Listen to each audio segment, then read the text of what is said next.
इस कोर्स में multi agent orchestration और टूल ऑगमेंटेड फ्लोज का नोड बेस्ड स्ट्रक्चर समझाया गया है। आज के ट्रेनिंग सेशन में हम सीखेंगे कि माइक्रोसॉफ्ट फाउंड्री में एजेंट ड्रिवन वर्कफ्लोज और मल्टी स्टेप रीजनिंग पाइपलाइंस कैसे डिजाइन की जाती हैं। शुरुआत में हम एक सिंपल एआई चैटबॉट बनाते हैं जहां यूजर सवाल पूछता है और एआई जवाब देता है। लेकिन एंटरप्राइज बिजनेस प्रोसेस इतने सिंपल नहीं होते। वहां आपको कई एआई एजेंट्स, डेटाबेस चेक्स और इंसानी अप्रूवल्स को एक साथ काम में लाना होता है। इसे हम ऑर्केस्ट्रेशन कहते हैं। फाउंड्री आपको एक विजुअल डिजाइनर प्रोवाइड करता है जहां आप बिना बहुत सारा कोड लिखे नोड्स का इस्तेमाल करके वर्कफ्लो बना सकते हैं। हर नोड एक स्पेसिफिक काम करता है। कुछ नोड्स एआई एजेंट को बुलाते हैं, कुछ लॉजिक इवैल्यूएट करते हैं और कुछ डेटा को ट्रांसफॉर्म करते हैं। आप इन नोड्स को आपस में कनेक्ट करके एक रास्ता या एग्जीक्यूशन पाथ तय करते हैं। इस डेक्लरेटिव अप्रोच का सबसे बड़ा फायदा ये है कि आप अपनी पूरी बिजनेस लॉजिक को एक स्क्रीन पर विजुअलाइज कर सकते हैं। ये समझना बहुत आसान हो जाता है कि डेटा कहाँ से आ रहा है और किस कंडीशन पर कौन सा एक्शन लिया जा रहा है। ये पाइथन सूडो कोड एक वर्कफ्लो के नोड बेस्ड स्ट्रक्चर के कॉन्सेप्ट को कोड के रूप में समझाता है। एक बड़ा मोनोलिथिक फंक्शन लिखने के बजाय हम प्रोसेस को स्टेप्स में बांटते हैं। पहली स्टेप में एक क्लासिफिकेशन एजेंट टिकट का इंटेंट यानी इरादा एक्सट्रैक्ट करता है। दूसरी स्टेप में एक लॉजिक नोड यानी इफ एल्स कंडीशन उस इंटेंट के आधार पर रिक्वेस्ट को अलग अलग रास्तों पर भेजता है, जैसे कि बिलिंग वर्कफ्लो, टेक्निकल एजेंट या फिर ह्यूमन एस्केलेशन। विजुअल डिजाइनर इसी लॉजिक को ड्रैग एंड ड्रॉप इंटरफेस में बदल देता है, जिससे उसे मेंटेन करना बहुत आसान हो जाता है। ये फ्लो चार्ट एक टिपिकल एआई वर्कफ्लो को दिखाता है। शुरुआत में यूजर इनपुट एक डेटा प्रेप नोड से गुजरता है, फिर क्लासिफायर एजेंट उसका इंटेंट निकालता है। इसके बाद एक लॉजिक नोड इंटेंट के आधार पर तय करता है कि काम फाइनेंस एजेंट करेगा या टेक एजेंट। वर्कफ्लोज की असली पावर तब सामने आती है जब हम उनमें टूल्स जोड़ते हैं। इसे हम टूल ऑगमेंटेड फ्लो कहते हैं। लैंग्वेज मॉडल सिर्फ टेक्स्ट जनरेट कर सकते हैं, लेकिन टूल्स उन्हें बाहरी दुनिया से बात करने की ताकत देते हैं। मान लीजिए आपका वर्कफ्लो एक रिफंड प्रोसेस कर रहा है। मॉडल खुद बैंक को पैसा नहीं भेज सकता, इसलिए हम वर्कफ्लो में एक फंक्शन टूल या एपीआई कॉल नोड ऐड करते हैं। जब मॉडल तय करता है कि रिफंड देना है, तो वो एक स्ट्रक्चर्ड जेसन पेलोड जनरेट करता है। वर्कफ्लो सिस्टम इस पेलोड को पकड़ता है और आपके इंटरनल पेमेंट एपीआई को कॉल कर देता है। एपीआई से जो सक्सेस या एरर मैसेज आता है उसे वापस मॉडल को दिया जाता है ताकि वो यूजर को सही स्टेटस बता सके। इसके अलावा आप वेब सर्च टूल का यूज करके इंटरनेट से रियल टाइम डेटा ला सकते हैं या कोड इंटरप्रेटर का यूज करके बैकग्राउंड में पाइथन स्क्रिप्ट्स रन कर सकते हैं। टूल्स के साथ आपका एआई सिर्फ एक बातूनी असिस्टेंट नहीं रहता, बल्कि एक डिजिटल वर्कर बन जाता है जो सिस्टम्स के साथ इंटीग्रेट होकर काम खत्म करता है। इस स्निपेट में हम एक टूल ऑगमेंटेड एजेंट बना रहे हैं। हमने प्रोसेस रिफंड नाम का एक कस्टम पाइथन फंक्शन लिखा है जो हमारी इंटरनल पेमेंट गेटवे को कॉल करता है। एजेंट क्रिएट करते समय हम टूल्स एरे में इस फंक्शन का स्कीमा पास करते हैं। जब एजेंट वर्कफ्लो के अंदर रन होगा और उसे लगेगा कि रिफंड देना जरूरी है, तो वो इस टूल को इन्वोक करेगा। सिस्टम हमारी पाइथन फंक्शन को रन करेगा और जो भी स्टेटस जैसे सक्सेस या फील्ड आएगा वो वापस एजेंट को कॉन्टेक्स्ट के रूप में दे दिया जाएगा। ये सीक्वेंस डायग्राम फंक्शन कॉलिंग की फ्लो को दर्शाता है। वर्कफ्लो एजेंट को प्रॉम्प्ट भेजता है, एजेंट टूल कॉल जनरेट करता है। वर्कफ्लो उस टूल कॉल को इंटरसेप्ट करके एक्चुअल बाहरी एपीआई को हिट करता है। एपीआई का रिजल्ट वापस एजेंट को दिया जाता है जो फाइनल मैसेज तैयार करता है। वर्कफ्लो डिजाइन करते समय सबसे बड़ी चुनौती ये होती है कि जेनरेटिव एआई का नेचर नॉन डिटर्मिनिस्टिक होता है, यानी वो हर बार थोड़ा अलग जवाब दे सकता है। लेकिन बिजनेस लॉजिक को डिटर्मिनिस्टिक यानी फिक्स होना चाहिए। इसे सॉल्व करने के लिए हम स्ट्रक्चर्ड आउटपुट्स का इस्तेमाल करते हैं। हम एजेंट को फोर्स करते हैं कि वो पैराग्राफ में जवाब देने के बजाय एक स्ट्रिक्ट जेसन स्कीमा में जवाब दे। उदाहरण के लिए, एजेंट का आउटपुट हमेशा कैटेगरी बिलिंग, कॉन्फिडेंस 95 के फॉर्मेट में होना चाहिए। जब हमें ये फिक्स्ड फॉर्मेट मिल जाता है तो हम वर्कफ्लो में लॉजिक नोड्स जैसे कि इफ एल्स या स्विच कंडीशन लगा सकते हैं। लॉजिक नोड जेसन को पढ़ता है। अगर कैटेगरी बिलिंग है तो डेटा को नोड ए की तरफ राउट कर देता है और अगर टेक्निकल है तो नोड बी की तरफ। इससे हम एआई की समझदारी को ट्रेडिशनल प्रोग्रामिंग की रिलायबिलिटी के साथ जोड़ देते हैं। अगर एआई गलती से कोई गलत फॉर्मेट देता है तो हम एक डिफॉल्ट या फॉलबैक पाथ भी रखते हैं जो रिक्वेस्ट को सीधा इंसान के पास भेज देता है। इस कोड में हम दिखा रहे हैं कि स्ट्रक्चर्ड आउटपुट्स को कैसे एनफोर्स किया जाता है। हमने रिस्पॉन्स स्कीमा नाम का एक जेसन स्कीमा डिफाइन किया है। इसमें हमने डिपार्टमेंट और अर्जेंसी प्रॉपर्टीज बनाई हैं और इनम का इस्तेमाल करके फिक्स वैल्यूज एचआर, आईटी और फाइनेंस दी हैं। जब हम एपीआई कॉल करते हैं तो हम रिस्पॉन्स फॉर्मेट पैरामीटर में ये स्कीमा पास कर देते हैं। इससे मॉडल मजबूर हो जाता है कि वो सिर्फ इन्हीं वैल्यूज के साथ जेसन रिटर्न करे। इस जेसन को पार्स करके हम अपनी वर्कफ्लो की स्विच नोड में 100% एक्यूरेट राउटिंग लॉजिक लिख सकते हैं, जिससे सिस्टम की फेल होने की चांसेस बहुत कम हो जाती हैं। ये डिसीजन ट्री स्ट्रक्चर्ड राउटिंग को एक्सप्लेन करता है। एजेंट से मिला जेसन आउटपुट स्विच नोड के पास आता है। डिपार्टमेंट की वैल्यू के आधार पर वो एचआर, आईटी या फाइनेंस नोड की तरफ जाता है।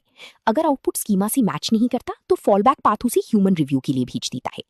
कई बार वर्कफ्लो में आपके पास एक आइटम नहीं बल्कि कई आइटम्स की लिस्ट होती है। मान लीजिए एक ईमेल में 5 अलग अलग इनवॉइसेज अटैच्ड हैं और आपको हर इनवॉइस से डेटा निकालना है। ऐसे काम के लिए हम वर्कफ्लो डिजाइनर में फॉर ईच नोड का इस्तेमाल करते हैं। ये नोड लिस्ट को लेता है और उसके हर आइटम के लिए एक सब वर्कफ्लो रन करता है, बिना आपको बार बार नोड्स डुप्लीकेट किए। एक और एडवांस्ड कॉन्सेप्ट है सेल्फ क्रिटिक लूप्स। ये मल्टी स्टेप रीजनिंग पाइपलाइंस का हिस्सा है। इसमें एक एजेंट कोई कोड या टेक्स्ट जनरेट करता है और फिर हम उसे वापस उसी एजेंट या किसी दूसरे जज एजेंट के पास भेजते हैं, ये चेक करने के लिए कि क्या ये सही है। अगर जज एजेंट को गलती मिलती है तो वो फीडबैक देता है और लूप वापस जनरेशन स्टेप पर चला जाता है। ये लूप तब तक चलता है जब तक क्वालिटी सही ना हो जाए या मैक्सिमम इटरेशंस पूरे ना हो जाएं। इस तरह की लूप्स एआई के आउटपुट को बहुत ज्यादा एक्यूरेट और हाई क्वालिटी बना देते हैं, खासतौर पर कोडिंग और ड्राफ्टिंग टास्क्स में। इस सूडो कोड में हमने एक सेल्फ क्रिटिक लूप का लॉजिक दिखाया है। एक राइटर एजेंट ड्राफ्ट जनरेट करता है और फिर हम एक व्हाइल लूप स्टार्ट करते हैं जो मैक्सिमम 3 बार चल सकता है। लूप के अंदर एक जज एजेंट उस ड्राफ्ट का रिव्यू करता है। अगर जज अप्रूव कर देता है तो हम ड्राफ्ट रिटर्न कर देते हैं। अगर जज को कमियां मिलती हैं तो उसका फीडबैक वापस राइटर एजेंट को दिया जाता है ताकि वो ड्राफ्ट को इम्प्रूव कर सके। अगर 3 कोशिशों के बाद भी अप्रूवल नहीं मिलता तो वर्कफ्लो उस काम को इंसान के पास एस्केलेट कर देता है। ये पैटर्न एआई के आउटपुट की क्वालिटी को भारी मात्रा में बढ़ा देता है। ये cycle diagram self critic loop को विजुअलाइज करता है। राइटर एजेंट ड्राफ्ट बनाता है, जज एजेंट उसे चेक करता है। रिजेक्ट होने पर फीडबैक वापस राइटर को जाता है। अप्रूव होने पर फाइनल आउटपुट मिलता है। अगर मैक्सिमम रीट्राइज पार हो जाए तो टास्क ह्यूमन रिव्यू के लिए चला जाता है। एक सिंगल एजेंट सब कुछ नहीं कर सकता, इसलिए हम मल्टी एजेंट ऑर्केस्ट्रेशन का यूज करते हैं, जहां कई स्पेशलाइज्ड एजेंट्स मिलकर काम करते हैं। इसके 4 मुख्य पैटर्न्स होते हैं। पहला है सीक्वेंशियल, जहां काम लाइन से होता है। जैसे एजेंट ए रिसर्च करता है, उसका आउटपुट एजेंट बी को जाता है जो उसे समराइज करता है। दूसरा है कंकरेंट, जहां कई एजेंट्स एक साथ पैरेलल में काम करते हैं, जिससे टाइम बचता है। तीसरा है ग्रुप चैट। ये एक मीटिंग की तरह है। इसमें एक सेंट्रल मैनेजर एजेंट होता है जो तय करता है कि अब किस एजेंट को बोलना चाहिए। ये पैटर्न ब्रेनस्टॉर्मिंग या डिबेट के लिए बहुत अच्छा है। और चौथा सबसे जरूरी पैटर्न है हैंड ऑफ ऑर्केस्ट्रेशन। ये कस्टमर सपोर्ट की तरह काम करता है।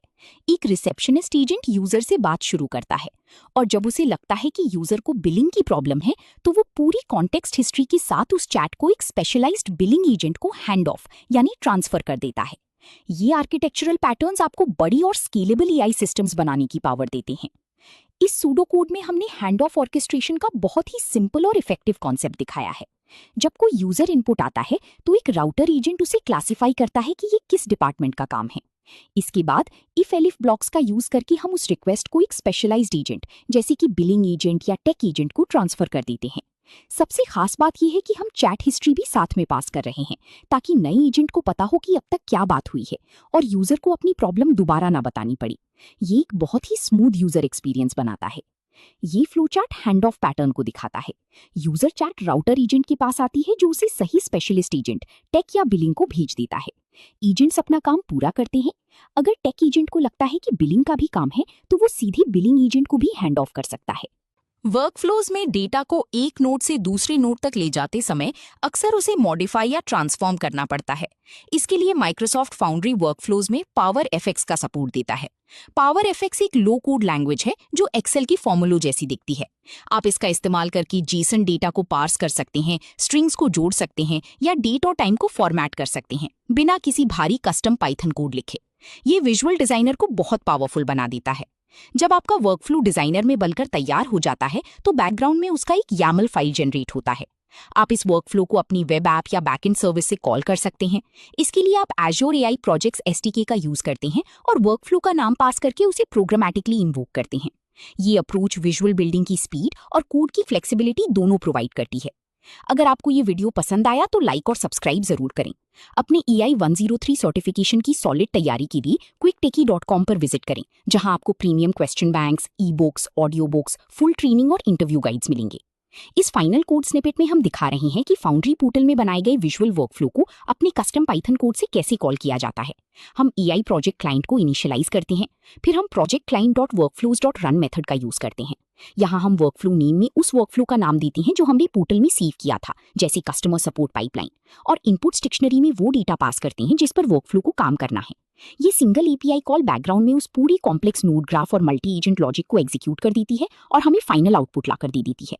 ये आर्किटेक्चर डायग्राम वर्कफ्लो इंटीग्रेशन को समझाता है। फाउंड्री विजुअल डिजाइनर एक YAML फाइल जनरेट करता है। जब आपका ऐप SDK के जरिए कॉल करता है तो एग्जीक्यूशन इंजन उस YAML को पढ़कर एजेंट्स और पावर FX नोड्स को सही सीक्वेंस में रन करता है और ऐप को फाइनल रिजल्ट दे देता है। Welcome to quicktechie.com. So just type in quicktechie.com here. Then you can go through the material which is provided by Quicktechie. So we have first of all video courses which you can go here and you can find the various video courses across the technologies as well as finance domain. So if you see in Microsoft, we have 8 programs currently running. Next, you can go through the ebooks available. So all the ebooks which are in PDF format today, and you can download this. So let me go through Microsoft certification ebooks. You can click on any of this and you can see this is the PDF available for you to download. So these are the premium ebook mostly available on quicktechie.com platform only. Now the second part is exam simulator. As we primarily focus on the all technology companies and finance domain certification preparation material, so this is company wide listed here and you can go through this. So let me go through the Microsoft one again. You can see these are all Microsoft related certification. AB 730 exam, if you open it, so you can see here this, and all the practice papers are available here. Today we have a 5 practice paper. So click on the first practice paper, it would load the questions. You can answer this question. This is way you can answer it and you can move to the next question. Now third material we wanted to highlight is an audiobook. So we started recently with the audiobooks as well, which you can listen on the go, and various technology wise ebooks are available. And at the last, this is our alumni. These people who are subscribing to our courses and this platform, they are all listed here. And at the end, I wanted to tell you, if you find any course or training or certification preparation material which you want to get us prepare for yourself, please put on the comment section. If you're watching on YouTube, on Udemy, or on this platform itself, quicktechie.com, then please put the comment, or you can even send an email to using this contact us options here. You can directly do the WhatsApp message. You can call us on this numbers as well.